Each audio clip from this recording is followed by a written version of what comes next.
Okay, I think I'm going to go ahead and get us started, everyone. Hello, my name is William Armeline. I am the director of the Human Rights Institute at San Jose State University, and I'd like to welcome everyone on behalf of the Human Rights Institute, our partners at the Institute for Metropolitan Studies, and our community partners for today's event, Silicon Valley at Home, to today's Human Rights Lecture event. So every year, the Human Rights Institute puts on the Human Rights Lecture Series.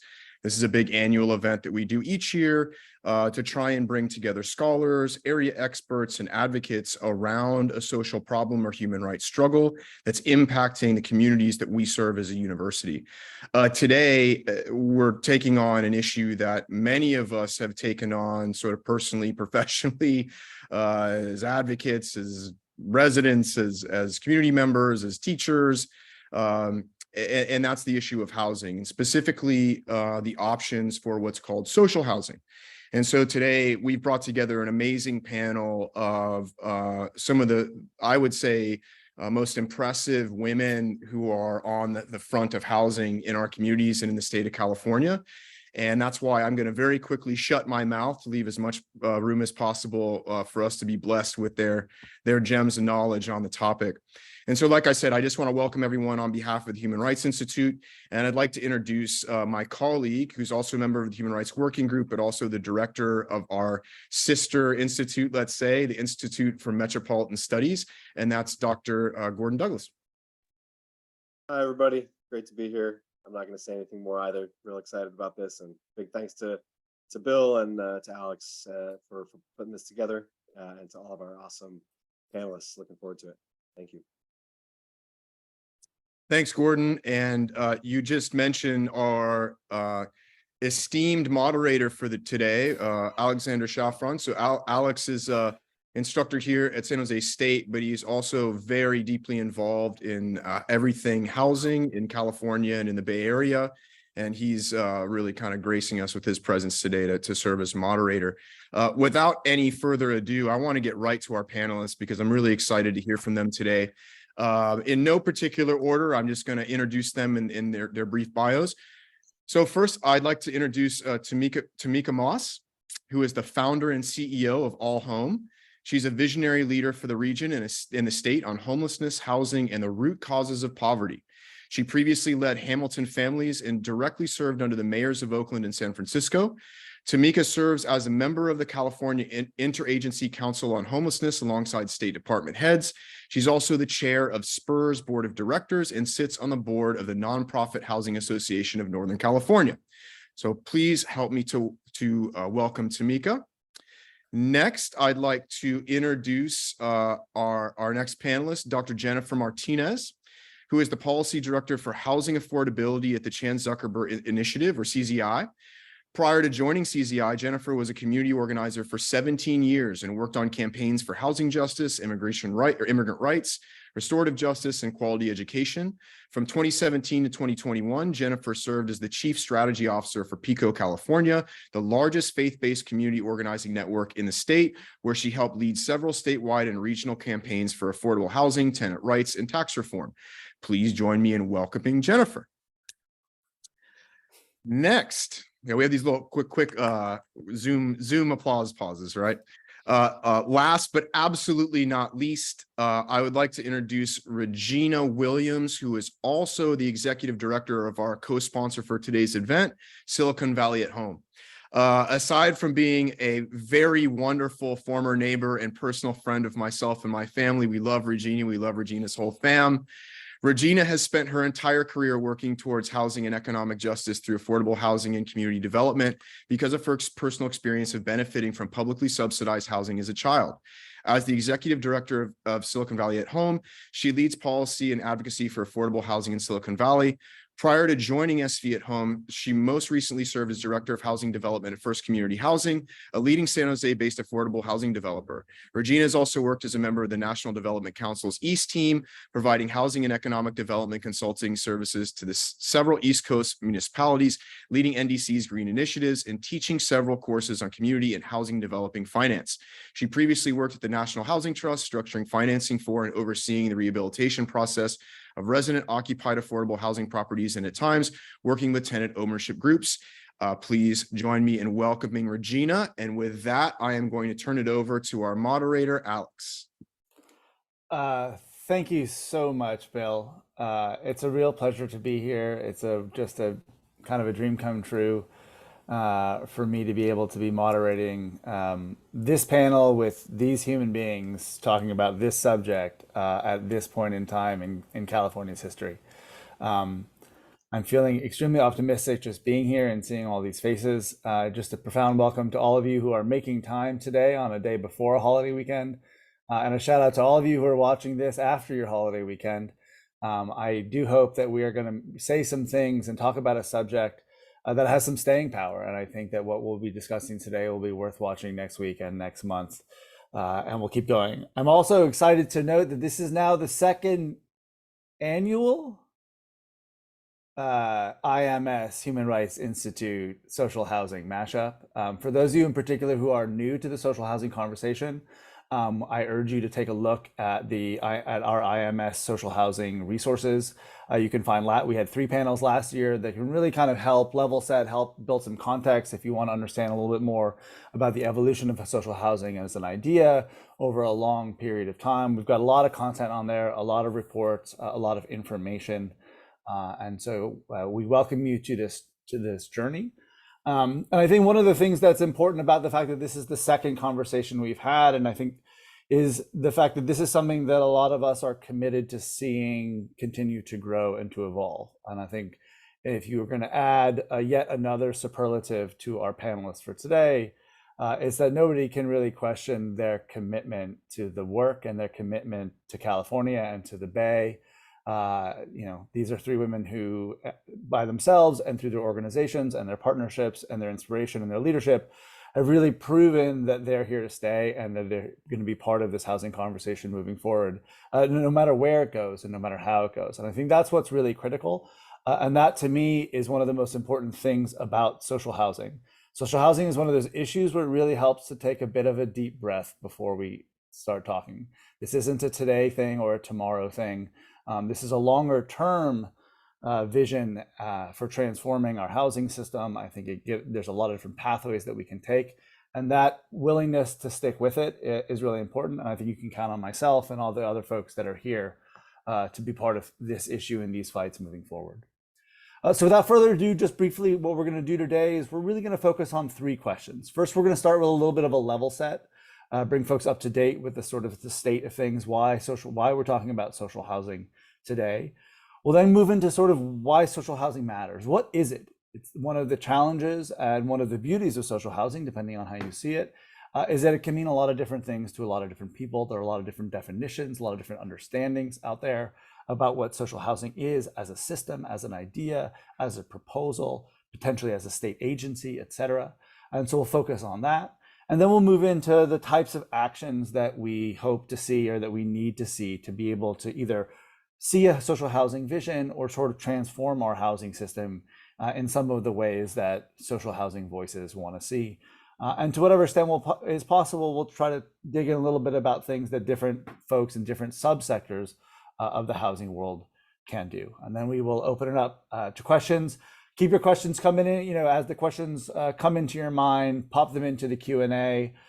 Bill's going to be on the 1s and 2s, kind of gathering our questions. We will most likely just do questions at the end, but again, you can put them in anytime that they pop up into your brain. So let's start a little bit with context. So folks, many people if you've been following social housing in the state of California, you may know that there have been a few legislative proposals over the years. There were a couple different social housing bills in the previous legislative session.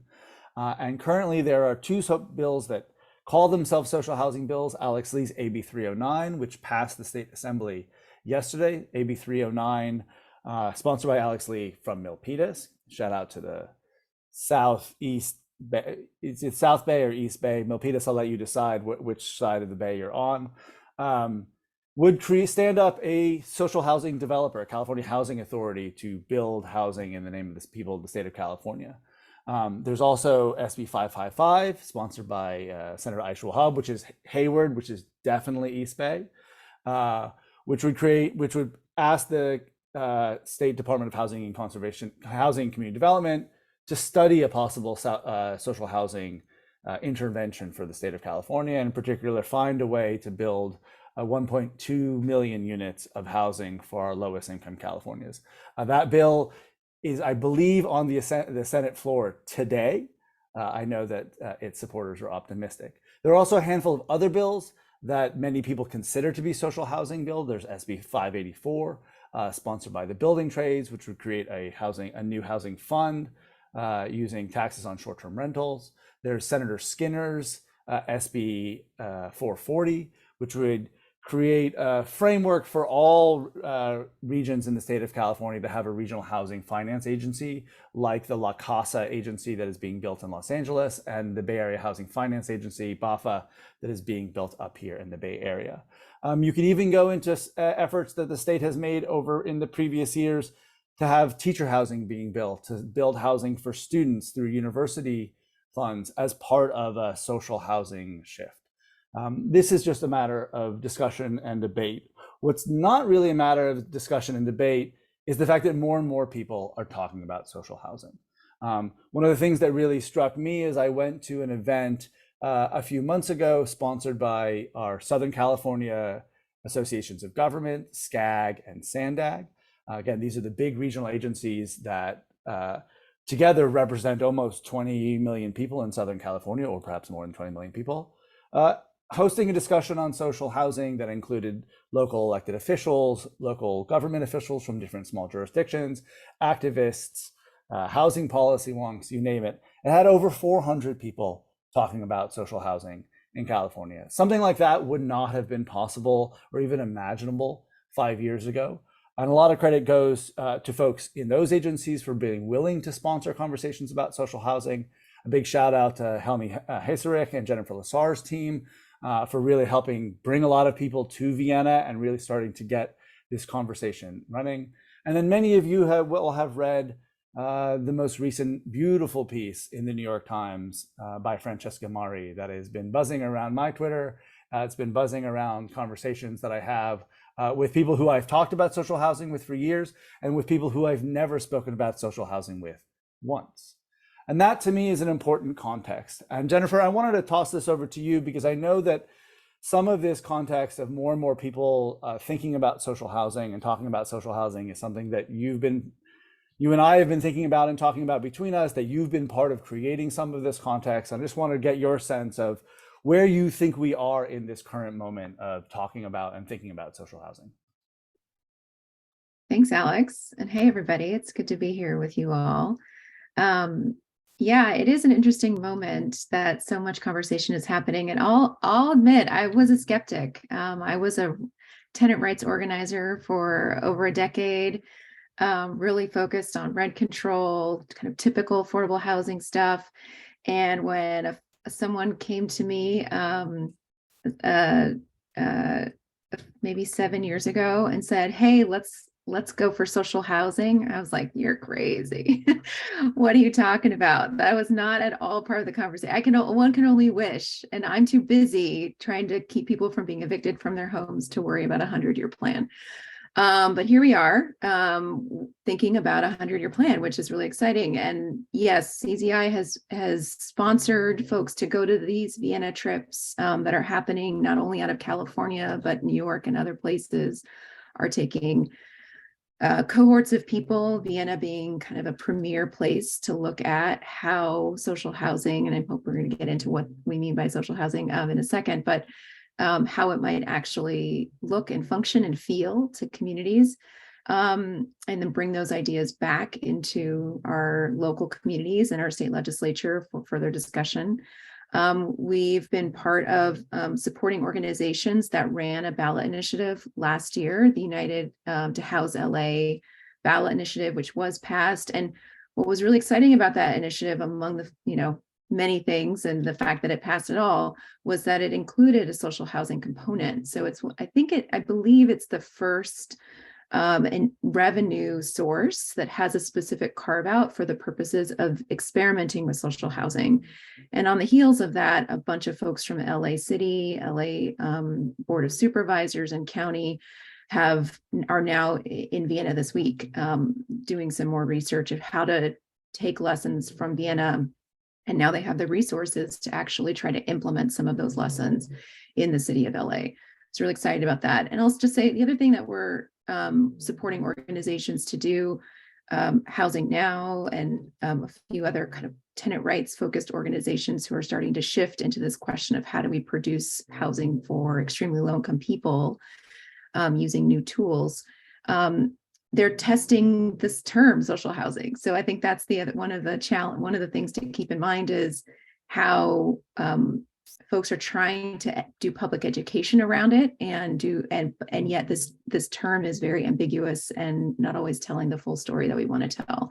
And so I think that's another part of work that's happening is in the narrative context of folks trying to figure out how to tell this story. Yeah, but excited to dig into it and more specific with you all. That's a great pivot, especially when I can unmute myself.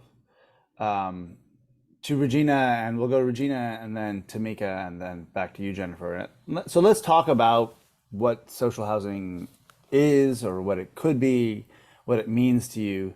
I mean, Regina, what is it about the idea or the possibility of social housing that made you UNSV at Home want to host this event? For those who don't know, SV at Home is our affordable housing coalition here in Santa Clara County that includes a lot of affordable housing developers and many other housing organizations and housing advocates.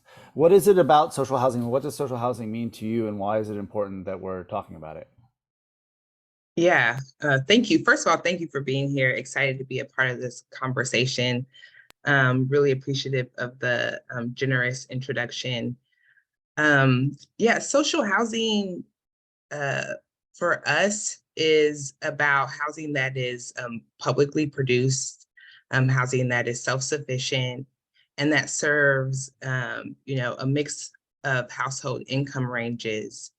And one of the reasons why we're so supportive and this is so significant, is because housing in general and then affordable housing specifically has been privatized by our federal government. Right now we have affordable housing that's really, and housing in general, that's really driven by mostly offering incentives or tax breaks. And when we're talking about tax breaks, right, we're talking about benefits that go to the wealthy to kind of disrupt the market or kind of push the market in the ways that we want it to go, to make this human right, housing is a human right, available to all of the humans who live in this country, but really by trying to incentivize the market to provide housing for everyone. And so, and we know that our government has not been great at regulating or directing the market to take care of us all. That's the result of what we have today. A lot of folks who don't have access to homeownership, and a lot of people who don't have access to stable housing in general, a lot of ties between wealth building and wealth creation and housing and homeownership, which drives people's decisions about where they live, how much they invest in housing, and drives their desire to exclude others from having access to housing. And so for me, social housing is really about the government, the public, being more invested in making sure that everyone has a home. It's about decommodifying housing, and really going as far, the government going as far as to carry out implementation to make sure that everyone has a home. This is not the first time that the public has been directly involved in making sure that everyone has a place to live in this country. And, the U.S. Housing Act in 1937 established the United States Housing Authority, which went on to become HUD. And subsequently, in the 80s, we really went through an effort of privatizing this public benefit and this public good that everyone should have access to. And so for us at SB at Home, you know, it's really about recognizing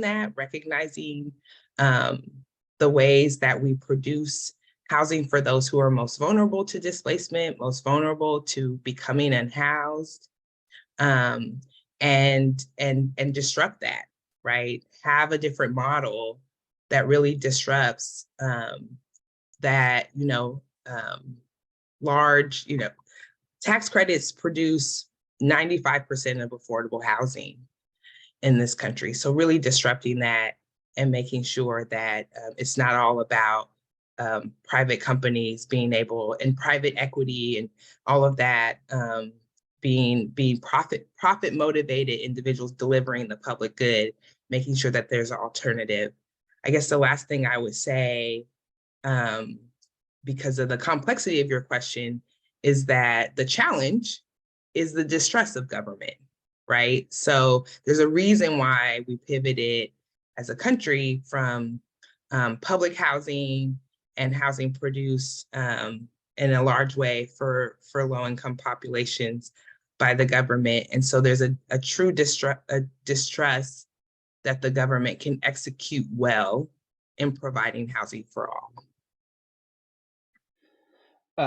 Thanks, Regina. And I think that last point is so critical, and one that I think we have to really confront our, especially if we do define social housing in part through the role of the government. Again, you used the phrase publicly produced housing. That in order to get there, we have to think about sort of how, the perceptions people have about public housing. Again, social housing, what's the relationship between social housing and public housing?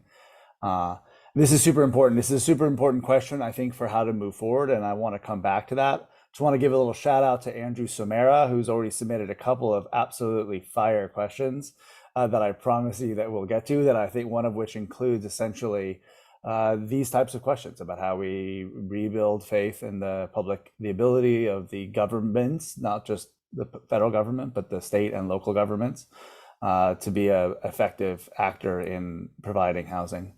So we'll come back to this. But now let's turn to you, Tamika. What for you is the kind of animating force behind the possibility, the idea, the hope, the dream, the vaguely defined world that is social housing? Well, first of all, I want to start by saying thank you so much for inviting me into this discussion.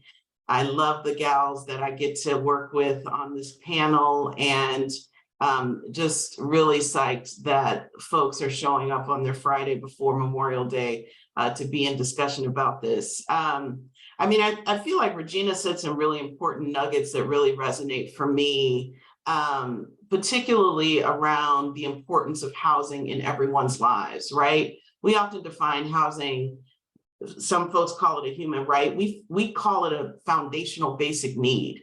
Every person who lives in society actually needs a safe and affordable place to live if they're going to be able to reach their full potential in their lives and in our communities writ large. And so I think this idea that the system that we've created in the United States relies so heavily on a market-driven solution around housing production, sort of discounts the public's responsibility to provide that basic need, like education, like some of the other foundational needs that people actually have in order to self-actualize in our society. So I think that piece, to me, when I think of social, like that to me is the driving definition of what we mean when we say everyone, regardless of your income, needs that foundational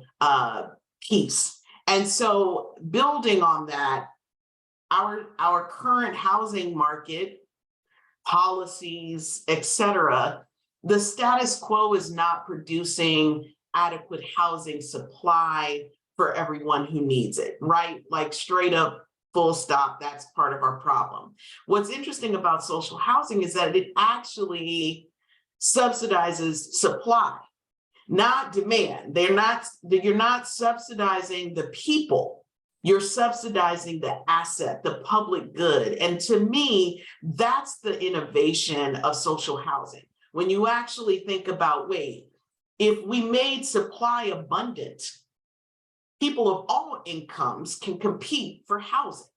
And so if government is able to really produce that scale of housing, then that is the institution that should be responsible for financing our housing. And so when, again, I've worked in government a really long time before I came to the nonprofit sector, and I understand the sort of historic barriers to government's leadership around housing, both in their structural racist roots and frankly in the sort of skewed investment in those who have resources getting access to housing benefits and those who most in need do not. And I think that there is a paradigm that exists, Vienna being the best example, where this is possible at scale. And so one of the things, Alex, before I turn it over to Jennifer, that I think is important for us to think about is overlaying social housing concepts and perspective over really broken, or I'm sorry, not broken, a housing system that is so inequitable that it's producing the outcomes that our California housing market produces, I think is a challenge. I think if we are really going to look at social housing, we have to look at it in the context of a new paradigm. The tax credit environment, the commodification of housing, all of the incentives that real estate investors and hedge funds and all of the things that have a demand side priority, I think overlaying a social housing framework on top of that kind of infrastructure will limit the utility of the idea. And so I'm really interested in thinking about what else paired with some of these concepts and infrastructure would need to change in our broader housing policy in order for, Californians to actually get the benefit of having enough housing for all. And the other piece I would say is I just was looking up a stat around how many renters in the state of California there are. It's about 44% of all Californians that rent.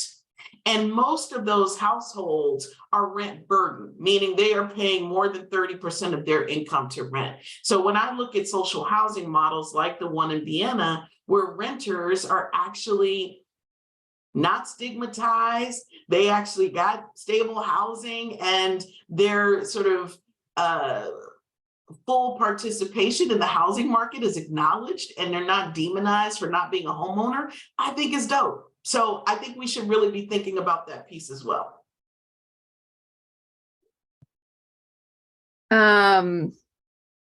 Wow, so much I'm so excited about hearing what both of you are saying. So for me, I'm excited about this concept for a couple of reasons, and much of which has already been said, so I'm just going to try to build off of it and not repeat. One is that it's a concept, to Tamika's point, that's not just nipping around the edges and trying to tweak the current housing system, but it's really trying to reshape a whole paradigm of how we go about fixing a problem that is out of control. I mean, it's not, it used to be that, oh, it's just San Francisco is having a problem, then it's Oakland, now it's the Bay Area, oh, maybe sometimes LA. Now it's, across the country, we're experiencing this crisis of housing unaffordability. And the current market, the current system premised on the market is incentivized to drive to maximum profits. I mean, that's the fundamental nature of the market drivenness of it, the commodification part of this. And, at CZI, one of the things one part of what we do is try to help within the existing market system, reduce the cost of housing, whether that's by incentivizing innovative construction approaches, new financing models, et cetera.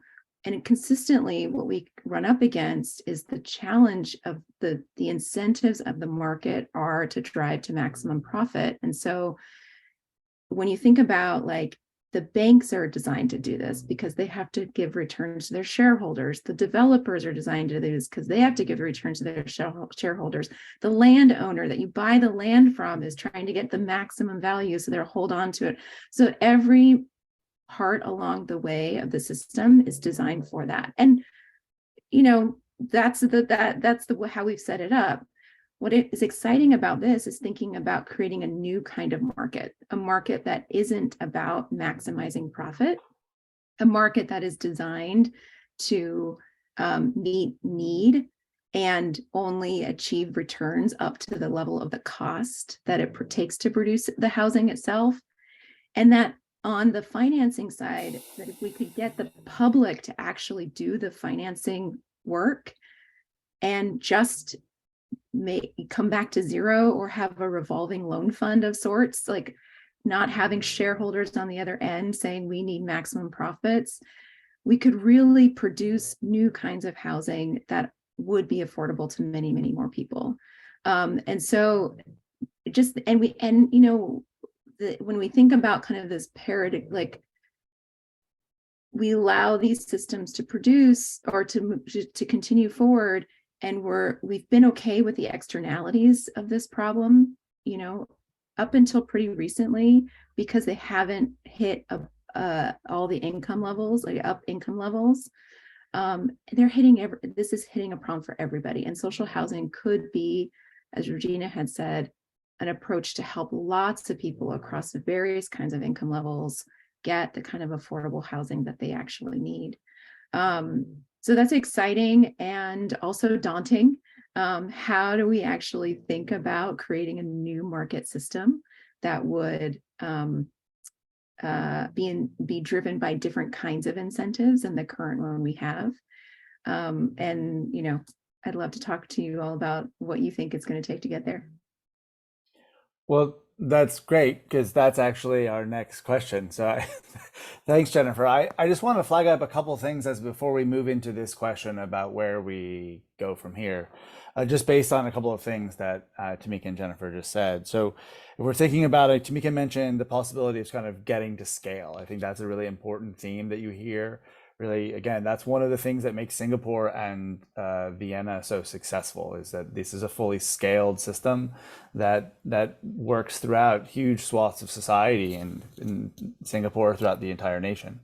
I'm hearing talks about a new paradigm, right? Again, more than thinking about social housing as a building or a type of development, it looks like this. And again, I love a good, pretty picture of new social housing developments from all around the world.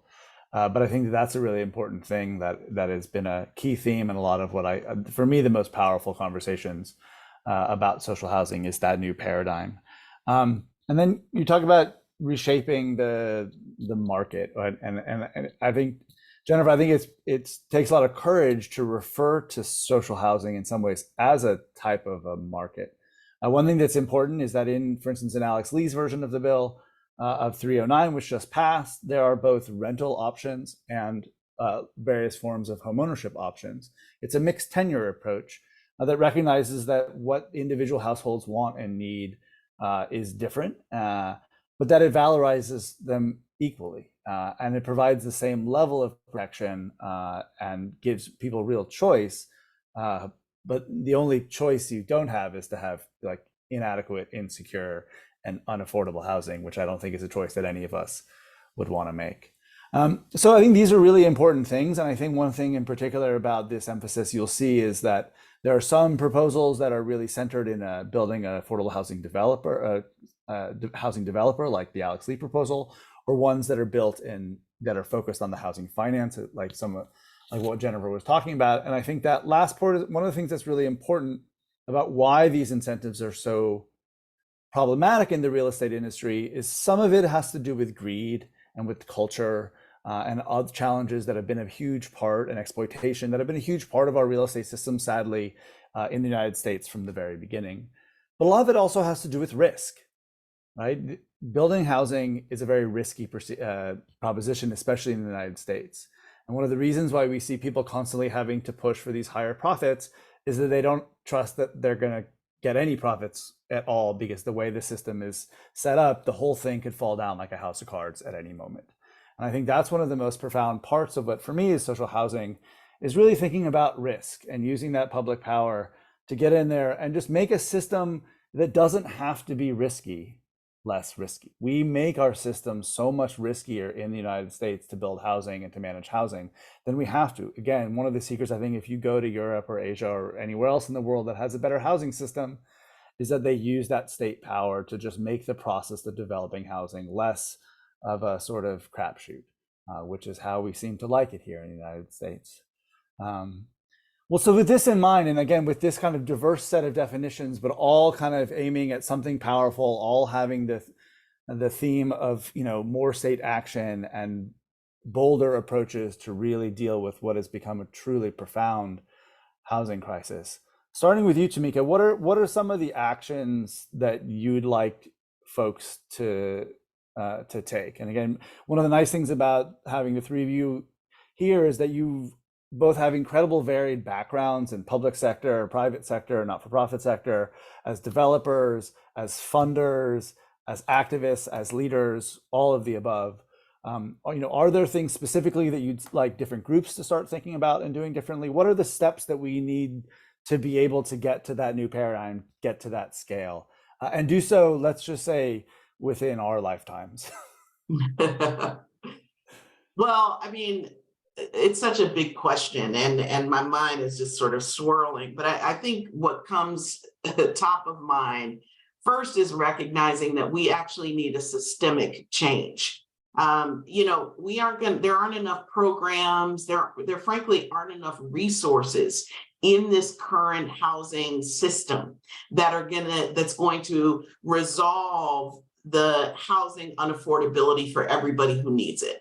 And I think we need to be really honest about that. Everyone, you know, All Home focuses primarily on folks with extremely low incomes. These are folks who are earning less than $35,000 a year for a household of three, all the way to those who are experiencing homelessness today. And the fact of the matter is, the cost that it would take to get enough housing with deep enough subsidy in this current housing system feels prohibitive. That's why I think so many of our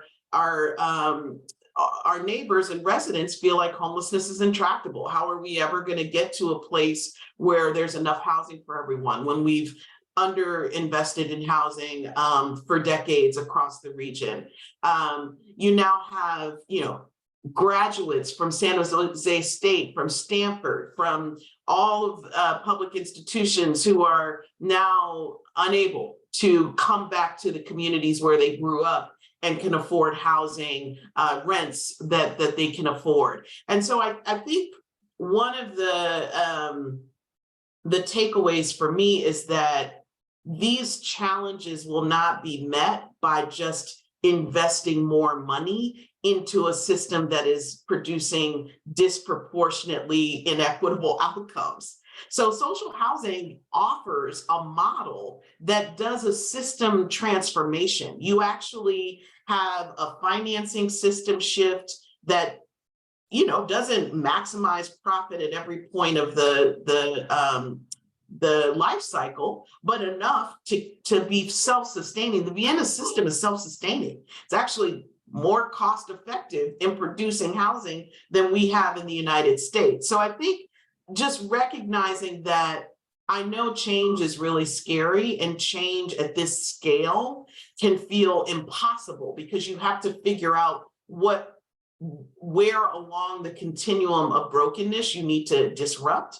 But I think the overarching theme of social housing as a systemic response to a lot of the housing challenges that we have in the state of California could really help people get more comfortable around understanding this concept and really digging into what kinds of infrastructure changes we would need to make. And I also wanted to lift up the point you made, Alex, about choice. We want to offer a public option. I feel like this is analogous to the Affordable Care Act, where President Obama was trying to be like, look, let's give the people an option, right? Like, let's not just have it all be privatized. I think this is the same concept, right? If we could build quality housing quickly and much more affordably, I think people could then self-select of whether or not this is a housing option that they would prefer. And so I really like the idea both of it serving a broader range of incomes, but also being able to be an option if you end up wanting to buy your own home. You could still do that, but it offers so much more choice for so many more people. I think that's pretty cool.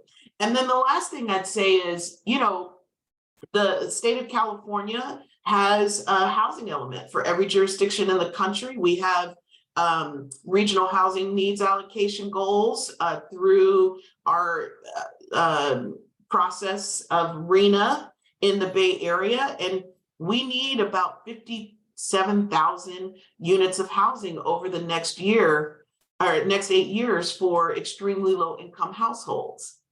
That, to a lot of jurisdictions in the conversations I have with our partners, feels impossible, both from a cost perspective and a time perspective. And I think really using the social housing construct as a solution set that could actually help deliver that scale of inventory in a shorter period of time could be an incentive to shift the conversation for many of our partners. Really appreciate that. Jennifer, why don't we go to you? And I'm wondering if I could sort of throw in a particular addition to that question. And so one of the things that you and I have talked about in the past was, and you helped convince me that the fact that we have these different definitions isn't actually there are many obstacles to social housing, but the fact that there's a lot of different people talking about different ways of doing it is not actually one of them. And so I was wondering if you could think about a little, just as you're, when you're talking about, what we need to do. Like, do you think that we need to coalesce around a particular idea? How do we deal with this? All of the different ideas that are out there. Yeah, I think there's some principles, right? There's probably some principles that would be helpful to agree on. One principle we've already talked about on this call is that it's a different system that's incentivized for different outcomes. And so being able to settle on that, but how we get there, given our current conditions, I think we should be really open to a lot of experimentation.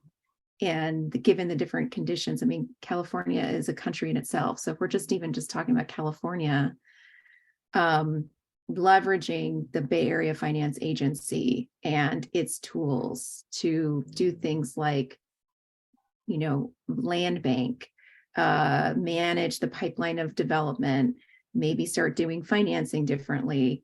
The LA version of this finance agency and the new revenue source that they now have, these are opportunities for us to really start to experiment and figure out what works under our conditions. We're not Vienna 100 years ago. We're the United States today. And so how do we start to create space for that? That's interesting to me. And, being able, and I think one of the things that, and I was hearing this in Sacramento, I've heard this from others, like being able to really do some deep education with folks, with legislators. We've got a new legislative class that just came in. There's going to be another one at the next election. We need to really educate folks. And what are we talking about here? What is broken about our system? Why does tweaking it around the edges not work for the long term? Why do we need to think of a new paradigm? I think there's a question in the chat about affordable housing developers. Will they have a role in this system going forward? Absolutely. They're the ones who can physically develop things.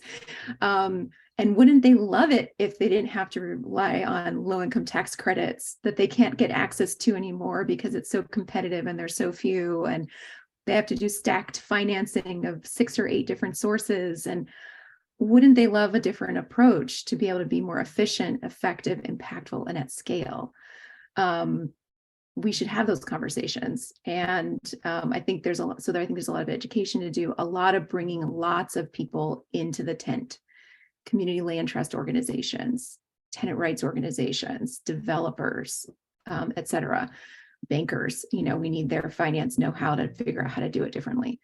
There's a big tent to be had here. And that would be the other next to do, is like, let's grow that tent. Great. Thank you so much, Jennifer. So on that set of questions, Regina, I want to sort of throw it back to you on kind of where we need to go from here. And I'm wondering if part of that is Andrew asked some really good questions. I think the SV at Home has a lot of experience with. One is sort of, how do you push social housing in the face of NIMBYism, which is something that you and your members have faced from day one. And one of the reasons why SV at Home was created was to help sort of push back against anti-housing voices. But the other question he asks is, how do we get affordable housing developers, many of whom, again, who have just gotten used to building within the world that we have, with LIHTC, within the paradigm that we have, because that's the paradigm, and most of us, that's what we do. How do we generate enthusiasm amongst those who have figured out a way to survive in the existing paradigm to be part of shifting to whatever new paradigm that we're trying to build? Yeah, yes, I appreciate that. I'm just reflecting on all of the great points that have been made. I think what I would want to add is, we all really want the same thing.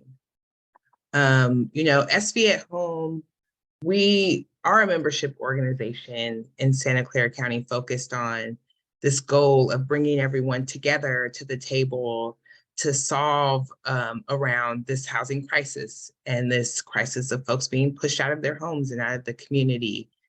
And all of our members are very broad, all of the folks that Jennifer mentioned, and we all ultimately want the same thing. That is clear, that we want folks to have the ability to live and thrive here in the Bay Area, in this region that has tremendous economic boom. It has so much economic success, but it's not being shared evenly across the population. And so we want everyone to benefit from the success of this region, of this state, of this nation, and be able to live here and work here and raise their families here and be rooted here. And that goes to the average, person as well, the average resident.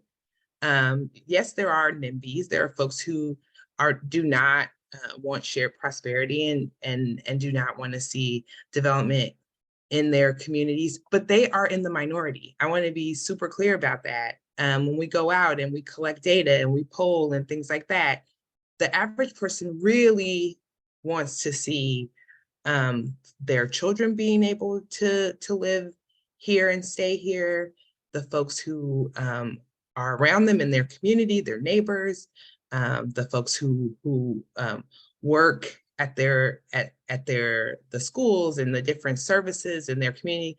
They understand that most folks are vulnerable to being pushed out, and the majority of folks want people to be able to have a home and the stability that comes with having that home that's affordable. And so we really try to leverage that, the fact that we have the same goal, and try to, this new paradigm, that's not easy. Systemic change is challenging. But if we can bring everyone into this movement, knowing that we are aligned in where we're trying to accomplish, and like Tamika said earlier, really understand that we have to have an abundance mindset in order to be able to tackle this challenge, which means thinking outside of the box and even having to rewire how we think about things. And once we get to that, able to tap into our ultimate vision of a place where everyone can stay here and live and thrive, we can then allow folks to see that some things have to fundamentally be changed or fundamentally shift in order to achieve that. And so I do believe that folks will want to be a part of this if it really is achieving our shared goal. I think that, some of the questions that folks have is around like specific details. Again, I mentioned that, that distrust of government, the idea of creating a new state entity. I think a lot of housing challenges and issues are local. And so there's a real need for us to do a lot of this work on the local level, pulling in local jurisdictions, cities, counties, local housing authorities, folks who have been there and producing public housing and still receive funds to do that to some extent, right? Those local authorities, and really being able to look at it from a local level and recognize that, there's going to have to be a lot of involvement from nonprofits that are neighborhood-based and community-based organizations on what are the challenges on the local level and how do we kind of problem solve around those local dynamics. And so there's a lot of opportunity here. I think there's a tremendous amount of public will, and that people are right now looking for solutions, actually open to new solutions. We're unfortunately in a time where some things are being introduced that are not quite solutions, but folks are looking for new solutions and are in a state of openness. And so if we are able to present this in a way that folks can understand it and understand the role that they can play, I think we'll definitely get folks there.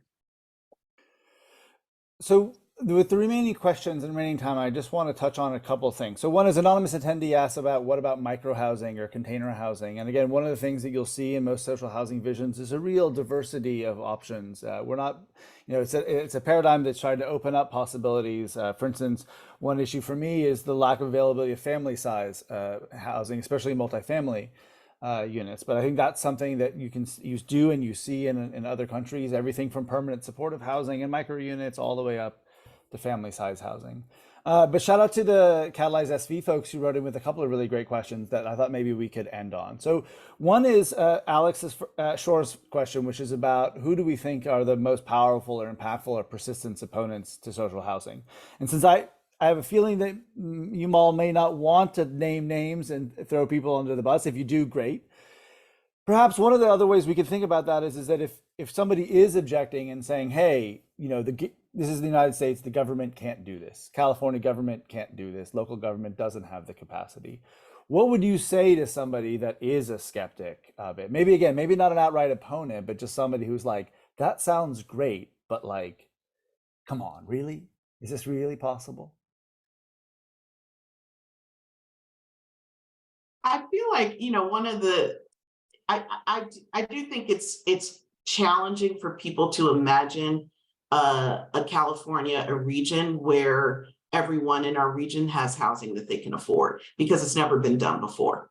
And so we are asking people to take a leap of faith, to change the sort of bread and butter of their own self-interest, whether it's protecting tenants, whether it's fighting for homelessness rights, whether it's labor wanting to make sure that their members have access to quality jobs. So when we are asking for a system reimagining where we've never been there before, I think it's really hard to get all of the stakeholders to take that step together and figure out what do we all collectively need to do differently in order to imagine a system that can serve everyone. And so I think that's fundamentally the challenge, that we don't have the imagination to let go of the way in which we've been doing things to go in a completely different direction.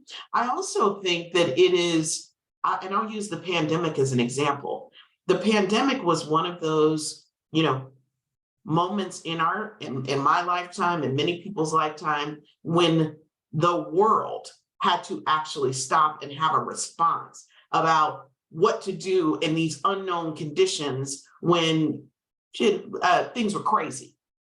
And amazing things emerged out of that tragedy.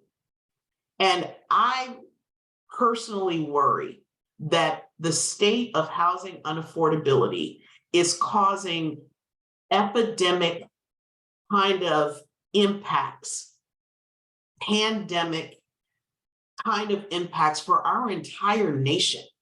And so if we could imagine a response that met the moment, the need at scale to transform the society's basic need around housing, that's how we allow for things like social housing to blossom. Because we cannot look at it from our narrow individual self-interest. We must look at it as a transformative moment. And this is a set of tools that can be applied in ways that Jennifer and Regina talked about right now for us to get closer to that shared vision. True. Jennifer, Regina, any final words on this? I love that idea of looking to the way we've transformed other arenas of our lives in response to intolerable circumstances otherwise. The fact that we produced a vaccine in a totally fundamentally different way, the fact that we're getting more serious about climate change, we're transforming how we think about energy, using and getting energy in our communities. We can do the same thing in housing. We just have to remember that it's possible to transform these systems. We've done it before, and we can do it now. Yeah, I do want to just add that, I mean, the reality is, the way that this country was formed was from taking of land and from free labor. And there is a lot of prosperity that has come from harming large groups of people. So there's a lot invested in the status quo. There's a lot invested in that. It's not just perception. There is actual money and wealth tied to maintaining things just like they are. And so we have to recognize that to be able to make change, that there are folks who are not going to be as wealthy. That is the intention of shared prosperity, of making sure that we're no longer extracting from some communities so that others benefit. It really is about changing that dynamic. And I mean, that's not the history of the United States. So it is hard to imagine. And, when is enough wealth accumulation enough power accumulation enough? Or when do we all have the numbers to have the power to be able to change it in spite of the 0.1% or whoever is actually stably housed in this country or wealthy or has generational wealth? When do we have that? How do we leverage that power, that the majority, to be able to say, actually, we want something totally different? So that's, to me, that's a lot of the challenge. And it sounds like all of us on this Zoom are ready to take that on. Well, thank you all so much for being here. Thanks to all of our listeners for participating. Sorry, we've gone a little over. Apologies to anybody who's questioned that we did not get to. Before I toss it back to Bill or Gordon for any final words or goodbyes, just congratulations out there to Sparty Nation. I know some great folks are graduating today on their pathway. Too many of you made it through university with inadequate housing, sleeping in your cars, not being supported in the way that you needed to support. And just know that we're excited to work with you as you move into the professional world to make sure that this isn't the case for the next generations of California public university students, whether you're at the community college or the CSUs or the UCs. It's just been too long of this kind of situation. And I think this is one of the key areas where if we can't build housing for our own students at public universities and for our teachers and for our adjuncts and for our custodians and for the cafeteria workers and everybody who kind of makes our education system work, then we're not worthy of the master plan and the entire apparatus that we have built and we are so proud of here in the state of California. This is our next great state of California master plan for higher education. It involves housing everybody who makes the education system work. So thank you all for coming, for having me. Bill and Gordon, any final goodbyes? No, I just wanted to say thank you again, Alex, for moderating. I want to say thanks to Gordon and our friends at IMS for co-sponsoring. Many thanks to all of our panelists. Many thanks to Regina and Silicon Valley at Home as well for co-sponsoring today's event. I'm just really happy with the just sheer amount of information that got across in today's panel. I learned a ton, which does not always happen in these panels. So I'm super psyched about that. I was taking notes and I was trying to control myself from jumping in the chat because there's just so many juicy things to say. And you got my left, man, y'all talking about public options and all that, got my little lefty heart beating a little bit. So you had me vibing there for a second, y'all. So again, thank you so much. And like I said before, we're going to make sure to get this up on both the IMS and HRI websites in video and transcript form. Please just be patient and give us a week or two to get that up because we obviously have to go through editing and all of the rest, but we'll make sure we get that up and out to all of our partners as well. And so thanks everybody for coming, and we'll see you at the next Human Rights Lecture Series. Thank you all. Bye.